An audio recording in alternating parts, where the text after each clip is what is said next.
Est-ce que vous vous êtes déjà demandé ce que vous pouviez faire avec du travail et de la persévérance en broderie?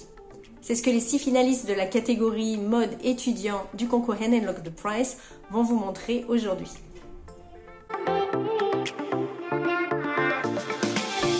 Bonjour à toutes et à tous, je suis Marie-Hélène Héral, artiste brodeuse, créatrice de la marque Studio Héral et de son école de broderie d'art du même nom. Pensez à vous abonner si ce n'est pas déjà fait et cliquez sur la petite cloche pour activer les notifications des vidéos à venir. Alors durant cette semaine, j'ai présenté les 6 finalistes du concours Hand & Lock dans la catégorie mode étudiant. Mais comme j'avais fait des shorts, ça dure 1 minute, j'avais pas trop le temps de vous expliquer. Et du coup, il y a des gens qui m'ont écrit, qui m'ont dit Marie-Hélène, c'est très très beau, mais à la fin, vous critiquez un petit peu. Pourquoi? Je critiquais, c'était pas vraiment une critique, en fait j'émettais un avis, des avis positifs et un avis plus réservé. Pourquoi? Parce qu'il y en a plusieurs qui n'ont pas suivi le sujet.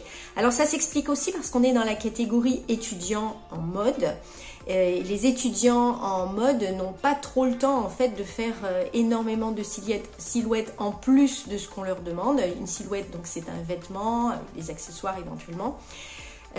Donc ils doivent déjà fournir pas mal de silhouettes pour leur école et après il fallait faire une silhouette supplémentaire pour ce concours brodé de surcroît. Quand on est en mode, on doit dessiner tout son vêtement et en plus il y a cette broderie. Donc ça fait quand même 2 compétences qu'il faut avoir pour ce genre de concours, en tout cas pour cette catégorie. Alors pour ceux qui n'ont pas pu voir les shorts, qui n'ont pas vu où se trouvaient les shorts, je les ai remis dans une playlist qui s'appelle Hand & Lock. Donc on va revoir ces vidéos très rapidement, elles durent 1 minute chacune.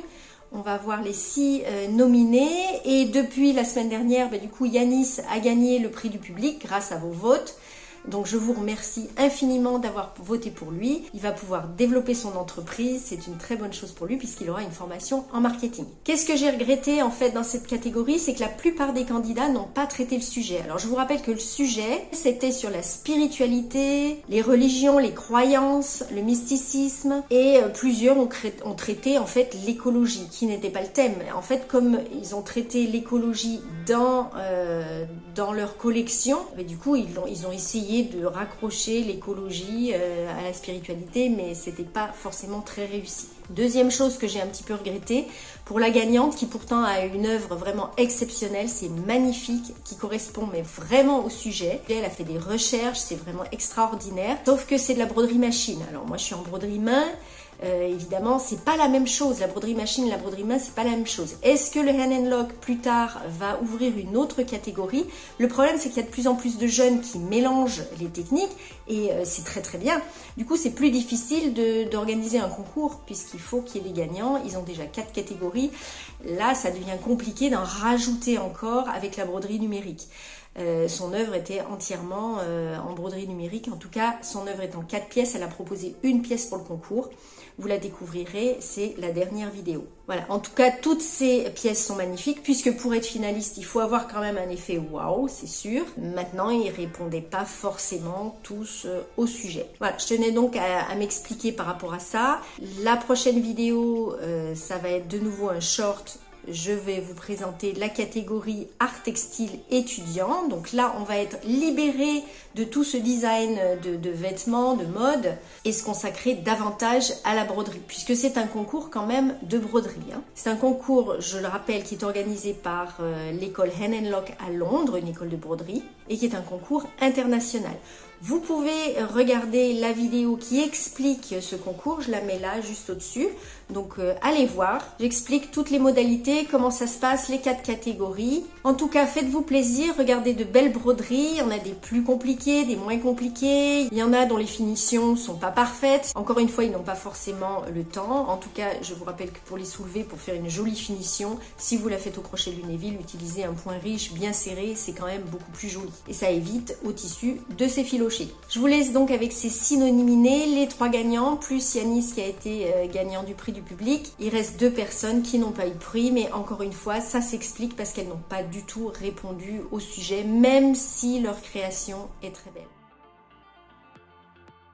Emily Chesworth du Royaume-Uni, nominée dans la catégorie mode étudiant. Pour ce projet, Emily s'est inspirée des auras des personnes et en particulier de la sienne. Elle a toujours été fascinée par les auras et l'énergie qui entourent les gens, ainsi que par le symbolisme et le pouvoir des couleurs qui les définissent en tant que personnes. Elle a été surprise de voir que les tons chauds comme le jaune, le rose et le rouge étaient les mêmes sur les deux photos. Le design de la broderie d'Émilie est parti de lignes continues formant un gribouillis qu'elle a utilisé comme guide pour le remplir de couleurs, de brillance et de texture. Elle a posé des perles à l'aiguille en suivant les courbes et les contours du motif, a ajouté de la broderie machine et du feutrage à l'aiguille. Elle a brodé perles, fils métallisés et paillettes dans différentes nuances de rose, rouge et jaune, les couleurs de son aura. La silhouette a été inspirée par l'énergie d'une personne qui tend le centre de son corps et circulant autour d'elle, comme sur les photos de nos auras. Ce que j'aime, l'idée du travail sur les auras, la fraîcheur du mouvement du design de la silhouette, les couleurs chaudes qui contrastent avec le noir, la forme de la broderie qui semble danser comme les flammes d'un feu. En revanche, je trouve que la broderie manque de recherche, c'est un peu du déjà vu. Mais c'est sûrement une robe que beaucoup de jeunes filles aimeraient porter. Je vous présente Chloé Engrave du Royaume-Uni, nominée dans la catégorie mode étudiant. Cette brodeuse utilise des techniques de broderie traditionnelles associées à des matières plus contemporaines comme l'organza de soie plissée. Chloé explore la vie marine, inspirée par son expérience dans le Devon, et montre comment le changement climatique affecte nos océans. Le blanchiment des coraux désigne la mort progressive des récifs coralliens qui passent des tons roses vifs à un blanc décoloré.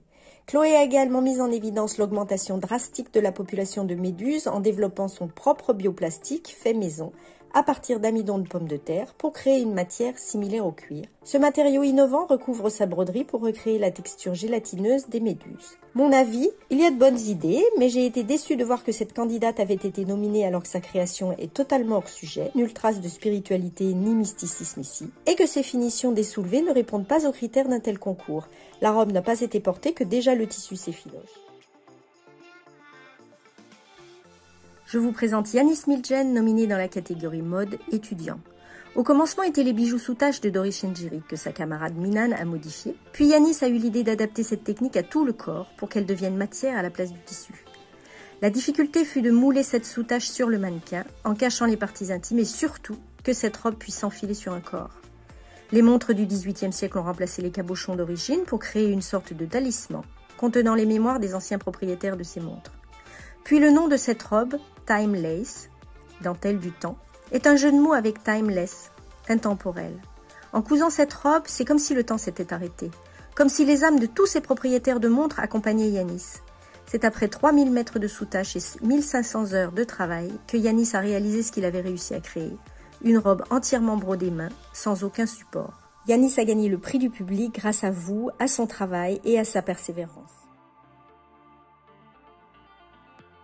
Rogers, nominée dans la catégorie mode étudiant, elle a obtenu le 3e prix de cette catégorie. Ce trench coat est entièrement brodé à la main et fait référence à la vie urbaine de Chloé. Avec ce graffiti, elle a voulu créer une œuvre d'art engagée qui s'implique ou réagit à des problèmes sociaux et environnementaux. La palette de couleurs choisie reflète ses propres croyances et valeurs sur cette question mondiale et attire l'attention sur notre devoir de réformer l'industrie de la mode dans un contexte environnemental ou éthique. Je rappelle que la mode est la 2e industrie la plus polluante après le pétrole. Le blanc est une couleur importante dans presque toutes les religions du monde, même si ce n'est pas une couleur à proprement parler. Chez les catholiques, le blanc est symbole de pureté et de sacrifice. Il est également considéré comme la couleur la plus propre et la plus pure dans l'islam. Spirituellement, la couleur argent est censée être un miroir de l'âme qui nous aide à nous voir tels que les autres nous voient. Cette couleur représente la force, la clarté et la concentration. Ce trench explore un mélange de techniques traditionnelles combinées à des matériaux non conventionnels et recyclés provenant des expériences que Chloé a vécues à Bristol. Elle a utilisé des symboles du capitalisme tels des canettes de Coca-Cola usagées qu'elle a transformées en paillettes,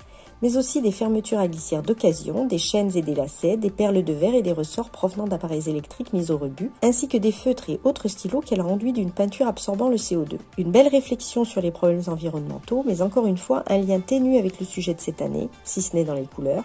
C'est vraiment dommage car l'idée de réduire son impact environnemental et de recycler des matériaux du quotidien pour les transformer en fournitures à broder est très bonne. Cela reste un très beau trench coat haute couture. Katie Tubbing des Pays-Bas, nominée dans la catégorie mode étudiant. Elle a obtenu le 2e prix de cette catégorie. Katie voit la spiritualité dans le quotidien. Ses rituels consistent en une tasse de café chaud le matin et une méditation profonde à travers le travail manuel. Pour exprimer ses sentiments sur le monde qui l'entoure, Katie passe des heures à son propre hôtel, sa table de travail. Quand je couds, je suis dans un état de transition entre ce qui existe actuellement et ce qui peut être créé, dit-elle. Cette pièce s'inspire des réalités quotidiennes de la vie dans une société de consommation capitaliste tardive où l'argent fonctionne comme une religion. Car qu'est-ce que l'argent, sinon une fiction partagée ? Si nous cessions de croire en la valeur de l'argent, il cesserait d'exister.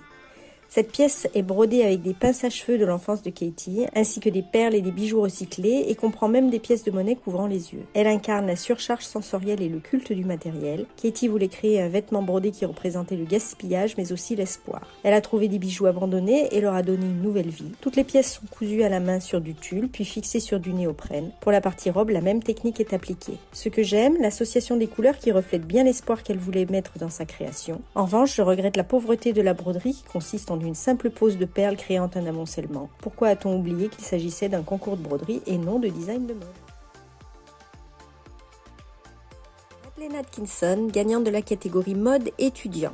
Madeleine a découvert le scandale de Tuam alors qu'elle faisait des recherches sur l'église catholique et la religion pour sa création qu'elle allait proposer au concours. En 2015, on a trouvé les corps de centaines de bébés enterrés dans une fosse commune cachée près de la maison catholique mère-enfant de Tuam dans le comté de Galway en Irlande entre 1925 et 1961. Le péché secret découvert, nom de la création de Madeleine, est une œuvre en 4 pièces qui met en lumière le scandale dissimulé derrière la richesse et la beauté de l'église catholique et rétablit l'identité des bébés et des familles impliquées dans cette tragédie. Cette création célèbre l'artisanat traditionnelle et l'imagerie religieuse en associant des éléments inspirés du catholicisme à des techniques de broderie modernes telles que la broderie numérique. Ce vêtement est contemporain et luxueux tout en étant évocateur du pouvoir catholique. Pour la pièce présentée au concours, Madeleine a brodé 802 trèfles représentant les 802 bébés retrouvés. Le trèfle de Saint-Patrick est le symbole irlandais par excellence et représente la Trinité catholique. Chaque trèfle est brodé avec un design ou des couleurs différents et est ainsi unique comme chaque bébé l'était. Mon avis, Madeleine est l'une des seules à avoir vraiment traité le sujet de ce concours à partir de recherches. Sa création est majestueuse et le travail colossal, mais il s'agit essentiellement de broderie machine.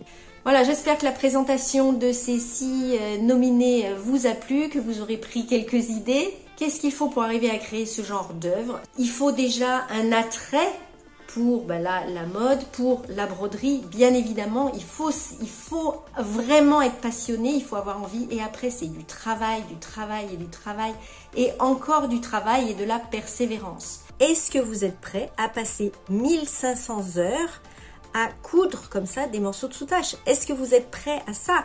Pour toutes les broderies que vous avez vues, il y a des heures et des heures de travail. C'est vraiment de la persévérance.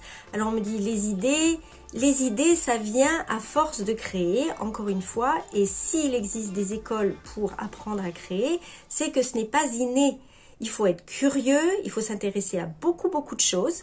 Et puis après, il y a une démarche créative. Enfin, de la persévérance et du travail et encore du travail. Si vous ne connaissez pas la broderie d'art, j'ai un e-book, il est gratuit, vous pouvez le télécharger. Je mets le lien juste en dessous dans la description. Et vous rejoindrez mes emails hebdomadaires. Donc j'envoie tous les jeudis un mail avec des conseils pour la broderie ou l'état d'esprit aussi qu'il faut pour créer. C'est pas forcément la broderie, c'est aussi comment arriver à créer, comment arriver à persévérer. Parce que je vous rappelle que c'est de la persévérance et du travail.